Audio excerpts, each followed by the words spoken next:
Ainsi, le plus souvent, les esclaves sont capturés par les populations locales puis livrés aux Européens en échange de perles, de fusils, d'alcool et d'une variété de produits.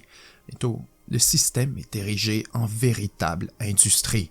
Chargés comme une marchandise sur les négriers européens, ces esclaves sont envoyés un peu partout à travers le monde.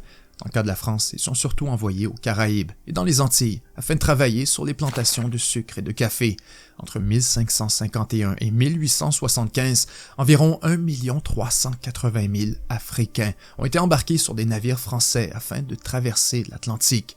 80% sont chargés à destination de Saint-Domingue, aujourd'hui Haïti. C'est le fameux commerce triangulaire. Et ça, il est important de le comprendre. Si certes, les puissances européennes sont intéressées par l'Afrique, pendant plus d'un siècle, elles sont surtout intéressées par l'Amérique, les Caraïbes et les Antilles, bref, tout ce qu'on appelle alors le Nouveau Monde. Les raisons sont stratégiques et politiques, mais aussi technologiques et logistiques. Car la vérité, c'est qu'à ce moment, il est pratiquement impossible pour les Européens de pénétrer le continent africain de manière significative, notamment en raison des maladies. Ainsi, le plus gros de l'Afrique reste longtemps une terre mystérieuse et inconnue des Européens. Or, les choses s'apprêtent à changer. Car en Europe, les machines à vapeur se multiplient, la science médicale progresse à une vitesse effarante et avec l'arrivée du train et du télégraphe, le monde est de plus en plus connecté. C'est le début de ce qu'on appellera la révolution industrielle.